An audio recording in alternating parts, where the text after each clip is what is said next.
Madame, Monsieur, bonsoir. À la une de l'actualité de ce lundi 16 novembre, le discours de François Hollande devant le Congrès réuni à Versailles.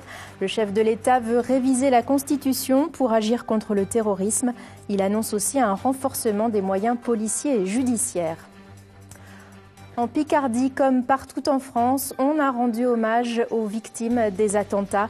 Une minute de silence a été observée dans toutes les communes, dans les entreprises, dans les écoles.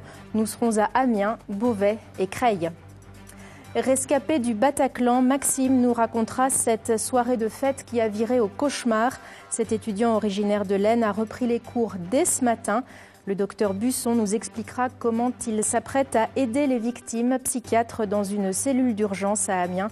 Il nous en dira plus tout à l'heure. Et puis en fin de journal, nous reprendrons le fil de nos séries de la semaine. Pendant 5 jours, nous allons vous faire découvrir la vie des étudiants sur les campus de la région. À midi précise, la France s'est figée pour 1 minute de silence en hommage aux victimes des attentats parisiens.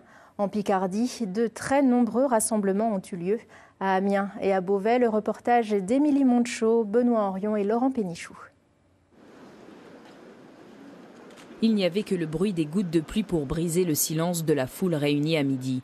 Près d'1 millier de personnes sur le parvis de l'hôtel de ville, chacun avait l'impression d'avoir perdu un peu de soi dans les attentats.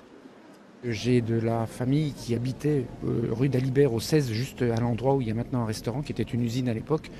Donc plein de souvenirs qui remontent, mais surtout actuellement les souvenirs, c'est de penser à tous ceux qui sont partis. En tant que citoyen français, on se devait d'être présent et de dire que voilà, nous sommes contre cette barbarie. Nous sommes contre ces actes odieux. À Amiens, c'était le premier rassemblement autorisé depuis vendredi. Un recueillement chargé d'émotions et de défis envers les auteurs des tueries. La peur reste, mais bon, faut se battre et leur montrer qu'ils représentent vraiment rien pour nous, quoi, et que l'avenir, faut avancer et pas reculer, quoi. 1 minute de silence et une Marseillaise pour réfléchir, se poser les questions de l'avenir. Dans quelques jours, le plus grand marché de Noël du nord de la France ouvrira ses chalets sous surveillance. Alors il va y avoir quelques présences policières et de l'armée supplémentaire, mais évidemment le marché de Noël va ouvrir et va rayonner dans tout le nord de la France comme il le fait chaque année. À Beauvais aussi, même tristesse et même gravité et même volonté de continuer à vivre normalement, même pour ceux présents au Stade de France vendredi. La vie continue, oui, la vie continue, on continue à organiser des sorties, des événements, donc on va maintenir, après, une fois que l'état d'urgence sera levé, la vie reprendra ses droits. Ne reste désormais que des bougies et des fleurs, sorte de thérapie par le symbole. Et puis, malgré les appels des préfectures à ne pas manifester, les rassemblements spontanés continuent. Comme à Creil, en fin d'après-midi, on retrouve Stanislas Madej avec Najib Ben-Ghezala. Bonsoir Marie. Effectivement, 150 à 200 personnes se sont rassemblées en fin d'après-midi à 17h30 devant l'hôtel de ville de Creil. Ils ont d'abord écouté un très court discours du maire Jean-Claude Villemain, ensuite de quoi a eu lieu 1 minute de silence, puis une Marseillaise a été entonnée. L'ambiance était à la fois calme, à la fois lourde, à la fois sereine. En tout cas, une forme de communion a eu lieu ce soir sur la place de la mairie, ici à Creil, une communion toute républicaine. Au nombre des victimes de cette soirée meurtrière, au moins 4 Picards. 2 d'entre eux ont perdu la vie, un Amiénois et un habitant de la Chapelle-en-Serval, dans l'Oise. Il y a aussi 2 blessés, une jeune Saint-Quentinoise et un homme originaire de Marcel-Cave, dans la Somme. Il a reçu une balle dans la tête et a été placé ce matin dans un coma artificiel. Et puis, il y a ceux qui ont eu la chance de s'en sortir indemnes, mais resteront marqués à vie par cette nuit de cauchemar. Aaron Chabel-de-Rain et Aurélien Barège ont recueilli le témoignage de Maxime, un étudiant qui se trouvait vendredi juste devant la scène au Bataclan. Un selfie pris avant le concert avec le chanteur. Une photo de groupe dans le Bataclan. Un quart d'heure avant la tuerie, cette bande de copains n'imagine pas ce qui les attend. Là où on s'est vraiment rendu compte que c'était du sérieux, que c'était des vraies armes et que les mecs étaient juste là pour nous tuer. C'était la première personne que j'ai vu se faire toucher, en fait, qui était à 2-3 mètres de moi et qui était un peu plus grand, et il s'est pris une balle au visage. Et nous, on s'est pris en fait l'éclaboussure de son sang. On était 4-5 derrière lui et puis on a pris son sang sur notre visage, sur les habits, tout ça. Et donc là, on a eu le réflexe de plonger par terre et puis d'essayer de se cacher. Cet étudiant se trouvait à une dizaine de mètres à peine de la sortie de secours. C'est ce qui va le sauver. Cette ruelle est sa seule échappatoire. Quand les terroristes prennent les escaliers, Maxime en profite pour fuir avec une centaine d'autres personnes. Une fois dehors, il y avait un troisième tireur. Et comme on est sorti en groupe, il nous a dit courez où je vous tire. Et on a tous couru dans la petite rue sans pouvoir vraiment être protégés. Là, comme on courait tous tout droit, le mec avait juste à tirer et il tirait dans le dos et quasiment chaque balle, il y avait quelqu'un qui tombait à côté de nous, quoi. Puis ça aurait pu être moi comme n'importe quelle autre personne. Lors de sa fuite, Maxime vient en aide aux blessés. On a porté un gars qu'on a amené jusqu'au bout de la rue sur 100 mètres ou 200 mètres et puis après on s'est rendu compte qu'il ne nous répondait plus et que ses jambes traînaient, il ne pouvait même plus se porter. Et puis quand j'ai vu tout le sang couler de son corps, j'ai su que c'était déjà fini et donc on l'a laissé dans un coin. Et après le premier réflexe qu'on a eu, c'était aller voir une équipe de policiers et puis de leur dire tout ce qui se passait parce qu'en fait pour eux c'était pas aussi grave que ça. Eux, quand j'ai été les voir, ils m'ont dit qu'il y avait sûrement une dizaine de personnes touchées. Et donc moi je leur ai dit sur les 10 mètres de la sortie, j'ai déjà vu une trentaine de personnes déjà décédées. 3 jours après, l'étudiant revit sans cesse le drame. Moi personnellement, c'est quand j'ai de l'eau sur les mains. Et si j'ai les yeux fermés et de l'eau sur les mains, ça me rappelle le moment où on avait du sang un peu partout qui coulait, quoi. C'est surtout des flashs de tous les moments où on a entendu tirer et puis on n'aurait pas dû regarder en fait, c'est ça. Le mieux ça aurait été de fermer les yeux et puis d'attendre, mais tous ces moments où on a vu des personnes décédées devant nous, ou tous les cadavres à la sortie aussi, c'est des images qui restent. Maxime sait qu'il a besoin d'aide. Il envisage de consulter un psychiatre dans les prochains jours. Et avec moi sur ce plateau, le docteur Baptiste Busson. Bonsoir. Bonsoir. Vous êtes psychiatre à la cellule d'urgence médico-psychologique de la Somme. Est-ce que vous êtes habilité à recevoir des personnes qui se trouvaient au Bataclan ou à Paris dans les attentats vendredi ? Bien sûr, la cellule d'urgence médico-psychologique sert principalement à ces gens-là qui ont été exposés, qui sont impliqués, qui sont blessés psychiquement, parce qu'il ne faut pas oublier qu'ils sont blessés quand même, et on va les recevoir pour les aider. Alors qu'est-ce que vous allez leur dire à ces personnes ? Comment peut-on aller de l'avant quand on a été témoin de telles scènes d'horreur comme celles que décrit Maxime dans le reportage ? Le but principal de l'entretien et des entretiens va être de réintégrer des souvenirs dans le passé. Le principe de la reviviscence, comme l'explique le jeune homme, c'est-à-dire qu'il revit encore les choses, c'est que le passé s'étend dans le présent. Donc l'idée, ça va être de l'intégrer dans son histoire, une histoire malheureuse, douloureuse, certes, mais une histoire qui est finie. Alors on l'entend dans le reportage, il parle presque avec un certain détachement. Est-ce que c'est une attitude classique après un traumatisme ? Chacun réagit différemment suite à un traumatisme psychique. La sidération, la mise à distance font partie de ces réactions, comme le stress, les angoisses, les troubles du sommeil, les cauchemars, ou les flashs et les troubles de concentration la journée. Donc la réaction, le traumatisme peut évoluer dans le temps ? Le traumatisme va évoluer dans le temps. Il y a les phases initiales, avec des grands débordements émotionnels, une phase qui va s'apaiser progressivement, éventuellement une phase de latence où il n'y aura pas de symptômes, et une recrudescence qu'on appelle l'état de stress post-traumatique à distance, à quelques semaines ou quelques mois. Il dit à la fin du reportage, les policiers m'ont conseillé de ne pas regarder, je n'ai pas pu m'empêcher de regarder quand même. Est-ce qu'il fallait voir les choses pour les appréhender ou est-ce que justement il aurait dû fermer les yeux ? Il n'y a pas de bonne et de mauvaise solution. Ce qui est compliqué, c'est qu'on est tous fascinés par l'effroi et par l'horreur. C'est très difficile de détourner le regard quand on a du sang, quand il y a des cadavres. C'est très difficile de ne pas regarder ou de regarder à côté. Donc il aura peut-être différents stades après dans son évolution. Les plus jeunes aussi sont touchés par ce qui s'est passé.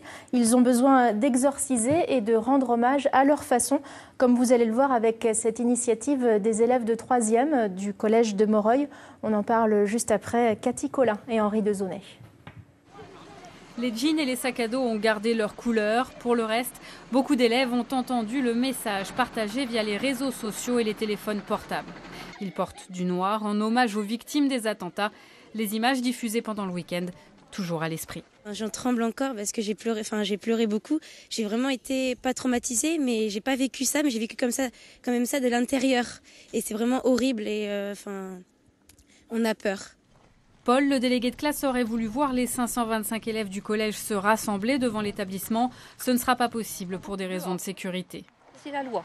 Qu'importe, un rassemblement s'est tenu dans la cour un peu plus tard, loin de nos caméras. Aujourd'hui, on est unis, qui qu'on soit, d'où on vienne, on est unis contre ça.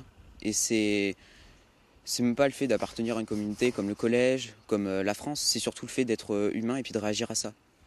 Chacun réagit à sa manière, justement. Les questions sont nombreuses. Pourquoi ça? Pourquoi eux? Difficile à 13 ou 14 ans d'appréhender ce qui s'est passé. De quoi tu as besoin? De calme. Voilà. Quoi de calme? Parce que on a parlé tellement des attentats que comment dire? Un premier échange a eu lieu ce matin entre les élèves et les professeurs, juste avant la minute de silence observée ici, comme dans tous les établissements scolaires de France. Mais ce lundi, tant bien que mal, les cours ont repris normalement à Jean Moulin. Alors, docteur Busson, on entend beaucoup dire depuis 2 jours qu'il ne faut pas cacher les événements aux enfants. D'ailleurs, beaucoup d'entre eux ont vu des images violentes à la télévision. Avec quels mots faut-il leur en parler? Est-ce qu'on doit atténuer ou est-ce qu'on doit employer des mots forts comme guerre ou terrorisme? Alors, il faut déjà différencier l'âge de l'enfant, qui ne peut pas entendre les mêmes termes, qui ne peut pas entendre les mêmes choses et qui n'a pas les mêmes concepts selon son niveau d'évolution, son niveau d'apprentissage. De la même façon, après, ça dépend aussi de l'entourage de l'enfant. C'est-à-dire que les parents sont les premiers mieux placés pour discuter avec leurs enfants, voir effectivement ce qu'il y a à dire, ce qu'il n'a pas à dire. Après, ce qui est compliqué, c'est qu'il faut aussi protéger les enfants des images. C'est-à-dire, quel que soit l'âge, les images de violence, notamment tout ce qui peut traîner sur les réseaux sociaux, les images qui ont été diffusées largement de corps sont à proscrire, évidemment. C'est-à-dire que les gens, comme dit la jeune première fille, n'ont pas été traumatisés. Ils ont vécu l'événement, ils sont dans l'émotion, dans le partage, dans la sympathie, mais ils n'ont pas vécu l'événement directement comme le premier jeune homme qu'on a vu qui était vraiment psychotraumatisé. Mais c'est important que les parents leur décryptent quand même ce qui s'est passé? C'est important, effectivement, pour ne pas laisser dans le flou. Sinon, ils ont tout un imaginaire, ils peuvent se faire un film pour parler. C'est ça. L'ignorance et l'inconnu, elle va laisser toute la place à l'imaginaire et à la création psychique. L'idée d'acter les choses, de leur dire, de leur expliquer avec les mots, répondant à leurs questions, va leur permettre d'avoir des choses plus précises pour pouvoir se préparer. Est-ce qu'il faut aller au-devant de leurs questions ou attendre qu'ils en posent? Encore une fois, ça dépend aussi des enfants, ça dépend des ados. Leurs proches savent mieux, effectivement, si un ado va spontanément en parler ou si par d'autres comportements, d'autres activités, un arrêt de certains jeux, les difficultés à dormir ont besoin d'en parler. C'est plutôt les parents qui font. Il faut être attentif. On entend cet adolescent très ému à la fin du reportage qui dit « On n'entend parler que de ça, j'ai besoin de calme ». Est-ce que ça veut dire qu'à un moment aussi, il faut savoir passer à autre chose et ne pas trop ressasser devant eux? C'est pas forcément passer à autre chose, mais c'est laisser de la place à autre chose. C'est-à-dire que ça peut coexister. On peut entendre parler des actualités, on peut entendre parler des événements, de ce qui a été grave, de ce qui est dangereux, c'est vrai. Mais on peut aussi prendre en compte que la vie continue. C'est-à-dire qu'effectivement, les cours ont repris. Et comme on entendait aussi au début de l'émission, c'est que le marché de Noël va aussi avoir lieu. Voilà, les choses vont continuer. La vie ne s'est pas arrêtée avec ces événements. Mais les accompagner, en tout cas, c'est important. C'est ça. Merci, docteur Busson, d'être venu sur notre plateau. Je rappelle donc que vous êtes psychiatre au centre, à la cellule d'urgence médico-psychologique de la Somme. Merci à vous. Merci à vous. L'une des conséquences de ces attentats, c'est le renforcement des mesures de sécurité dans les lieux publics. Exemple dans l'Aisne, où la préfecture exige désormais des fouilles à l'entrée des cinémas et des grands magasins. Reportage de Rémi Vivenot et Éric Henry. Présenter le contenu de ces sacs aux vigiles, un geste que les clients accomplissent sans discuter ce matin à l'entrée de cette grande surface de Laon. Si ça peut permettre de sécuriser les lieux publics, c'est très pertinent. J'espère que... il n'y en aura pas besoin longtemps de ces fouilles-là, mais bon, s'il faut. Ici, le contrôle des sacs est en vigueur de longue date pour lutter contre le vol. Un contrôle désormais renforcé suite aux mesures annoncées après les attentats de vendredi. Aujourd'hui, ce que j'ai demandé à mes agents, c'est d'être beaucoup plus vigilants et puis en même temps d'être extrêmement courtois parce qu'il ne faut pas rajouter de psychose à la psychose. Voilà, donc les sacs sont contrôlés comme d'habitude, sauf qu'on fait peut-être moins d'impasses. Dans ce cinéma de Laon, désormais, la direction n'ouvre plus qu'une seule porte d'accès. Elle évite la formation d'attroupement devant l'établissement et élargit le contrôle des sacs à tous. Dans les sacs à dos de collégiens et tout ça, on leur laisse quand ils rentrent en salle, oui. Maintenant, on va demander de les ouvrir. Que ce soit collégien ou autre, ça sera demandé. Plus compliqué en revanche pour de petits établissements de renforcer leur sécurité. Dans cette supérette lannoise, les sacs doivent simplement être déposés à l'entrée. Moi, je ne peux pas fouiller, à moins vraiment que je voie quelque chose de louche, j'appelle la police municipale. Mais sinon, je ne peux pas faire grand-chose. Pour les autorités, le renforcement des fouilles s'adresse d'abord aux gros établissements et manifestations. Elles doivent être efficaces. C'est une fouille qui n'est pas superficielle, il s'agit de voir le contenu des sacs. Et de la même manière, il peut y avoir aussi des palpations de sécurité qui sont faites en tant que de besoin, là aussi par des agents dûment habilités titulaires de la carte professionnelle. Des mesures dont chacun s'accorde à dire qu'elles ne peuvent empêcher totalement un attentat, mais semblent néanmoins contribuer à rassurer. Cet après-midi, François Hollande s'est exprimé devant les parlementaires réunis en congrès à Versailles. Le président a demandé la prolongation de l'état d'urgence pour 3 mois et promis de suspendre les réductions d'effectifs dans l'armée. Les députés et sénateurs picards étaient présents. Certains sont engagés dans la campagne des régionales. Campagne suspendue pendant les 3 jours de deuil national. Alors, Florent Loiseau, je me tourne vers vous. Comment les différents candidats ont-ils géré cette situation inédite ? Eh bien, très rapidement, ils ont suspendu la campagne des régionales vendredi soir. Le socialiste Pierre de Saint-Ignon a été l'un des premiers à le dire sur les réseaux sociaux. Il est tout de même sorti de son silence pour dénoncer la publication d'un sondage IFOP hier qui, pour la première fois, donne Marine Le Pen perdante au second tour dans le cadre d'un duel avec Xavier Bertrand. Du côté de Xavier Bertrand, justement pour les Républicains, aucune communication concernant les régionales. Il était présent à l'hommage aux victimes chez lui à Saint-Quentin samedi, mais il va devoir remettre son costume de candidat au régional ce soir puisqu'il va contacter ses colistiers afin de déterminer la marche à suivre pour reprendre la campagne après le deuil national mercredi. Donc. Et Marine Le Pen, c'est une candidate à part ? Oui, alors elle a annoncé elle aussi vendredi qu'elle suspendait la campagne des régionales, mais on l'a quand même beaucoup entendue en tant que présidente du Front National. Elle multiplie les messages sur les réseaux sociaux, une quinzaine depuis vendredi soir. Dans le dernier, elle demande l'arrêt de l'entrée de migrants sur notre territoire. Est-ce que les candidats redoutent une nationalisation des régionales ? Évidemment, ce sera très compliqué de parler lycée, formation, transport après les attentats. La tête de liste pour le Rassemblement écologiste, Sandrine Rousseau, avoue qu'elle a un peu perdu le fil de la campagne. Brigitte Fourré, la tête de liste pour l'UDI et les Républicains dans la Somme, annonce justement qu'il faudra éviter le piège de la nationalisation, un boulevard pour Marine Le Pen. Et elle veut croire en la capacité des citoyens à se mobiliser contre l'extrême droite sur les valeurs de liberté, d'égalité et de fraternité. Merci Florent pour toutes ces précisions sur la situation politique. Voilà ce que l'on pouvait dire ce soir sur les suites des attentats de Paris.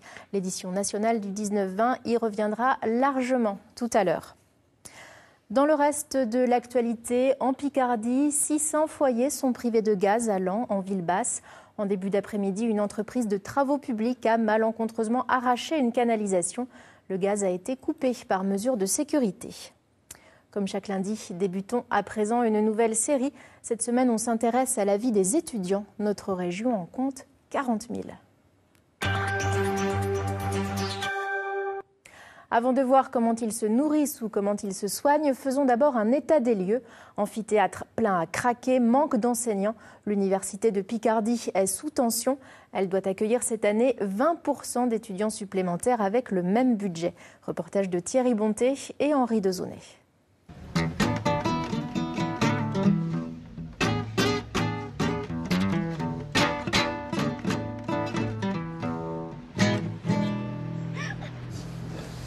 Aujourd'hui, la question c'est comment étudier à l'université de Picardie Jules Verne. Amiens, pôle cathédrale, UFR de droit. Ce jour-là, l'amphi n'est pas complètement bondé. Et pour cause, tous les cours sont dédoublés. Là où avant une seule salle suffisait, cette année, il en faut 2. On a 2 grands amphithéâtres, un 3e grand amphithéâtre au premier étage. Ce n'est pas suffisant pour pouvoir organiser les cours des 2 premières années. Comme précédemment, le phénomène n'est qu'une évolution d'une politique royale. La hausse spectaculaire des effectifs, c'est donc le fait marquant de cette rentrée. En médecine, en sport, en droit, en art ou en sciences humaines, les inscriptions ont explosé, alors forcément, ça coince. On est beaucoup par classe, ça fait beaucoup, même pour les TD, on est trop. Là, les premières semaines, l'amphi était bondé. Là, ça commence un petit peu à se vider. Mais c'est aussi les groupes de TD qui sont un petit peu trop chargés. Qui dit dédoublement des cours, dit doublement du nombre d'heures d'enseignants, et là, c'est le casse-tête. Plus de profs, on aimerait bien. On aimerait bien, malheureusement, c'est surtout plus de vacataires, avec toutes les difficultés subséquentes pour les trouver. On n'a pas pu augmenter les effectifs compte tenu des contraintes budgétaires que ça entraîne. On n'a pas pu augmenter les effectifs comme il faudrait. Autre lieu, autre réalité. Saint-Quentin, Institut supérieur d'études techniques. Ici, on est passé de 30 étudiants à 40.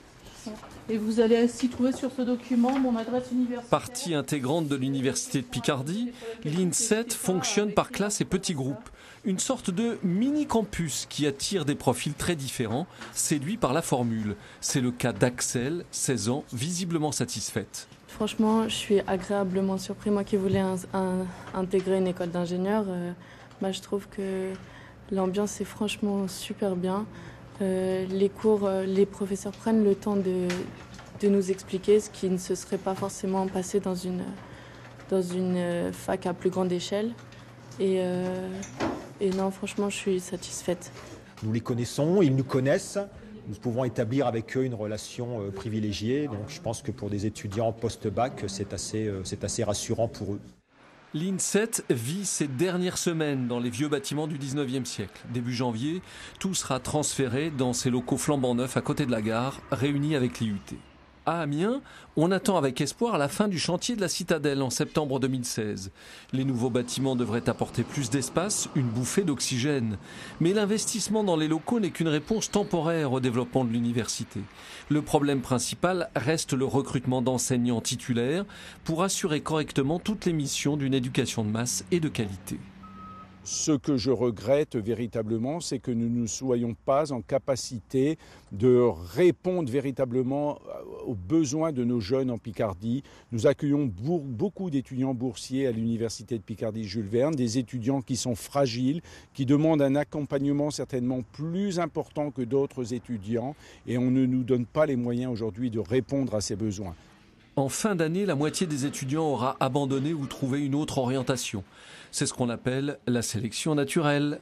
Pas sûr que la nouvelle grande région aidera tous ceux qui se sont perdus en cours de route à retrouver la bonne voie. La suite demain. Comme chaque jour, un détour du côté de Picardie matin. Aujourd'hui, Julie Poirier est en baie de Somme pour nous présenter des chevaux boulonnais. Bonsoir à tous, Picardie Matin aujourd'hui est donc ici à Vaudricourt, au cœur de cette association des boulonnais de la baie de Somme. Regardez, je suis exactement sur Ilana, c'est ça Amandine, un cheval de 20 ans. Alors on en a beaucoup parlé ce matin de ces chevaux assez particuliers. Vous serez présent à la fête de la Foire des Rennes ce dimanche 22 novembre, c'est ça voilà. Alors ce sont des chevaux, oulala, ça va vite là. Ce sont des chevaux particulièrement gentils que le public peut approcher puisque non seulement vous faites des concours mais vous faites aussi de l'attelage, c'est ça, oui. Expliquez-nous un petit peu ce que vous proposez aux enfants, parce que je crois que c'est les enfants surtout. Nous faisons des promenades en calèche déjà de juillet à août à Cailleux. Oui. Après nous faisons des anniversaires, nous faisons tout ce qui est prestations, Père Noël, mariage... maison de retraite, tout ce qu'on nous demande. Je suis descendue toute seule, Dominique, vous êtes fière de moi, c'est ça. Ce sont des magnifiques chevaux, c'est un travail au quotidien. Vous en avez une dizaine ici, en tout cas, c'est ça. Et vous travaillez avec tous les jours. C'est une passion. On a vu ce matin le travail des pouliches, parce que avant de les atteler, c'est un travail très long. Ça, c'est un cheval qui va aller au concours dimanche. Alors, on va peut-être regarder Mégane nous faire une petite démonstration. Qu'est-ce qu'on leur apprend à faire? On les juge sur quoi exactement? C'est-à-dire que quand on les présente à la longe. C'est une présentation à la main. Alors, vous les présentez, vous avez le jury qui est là-bas, vous les faites trotter d'un bout à l'autre. Et eux, ils se basent sur les aplombs, l'allure, la souplesse du cheval et tout ça. Alors là, ce sont des chevaux blancs. C'est la couleur la plus connue pour le boulonnais, c'est ça, Amandine. La couleur la dominante. 25 ans de passion en famille. En chevaux de c'est vous, c'est ça, autrement, en chevaux 46 ans. 46 ans que vous montez à cheval. Là, c'est ça. Vous avez transmis le virus à toute la famille. On aperçoit votre femme là-bas au fond, Carole, qui fait aussi partie de l'aventure. Une association qui est née il y a un an. Voilà. C'est important de se fédérer.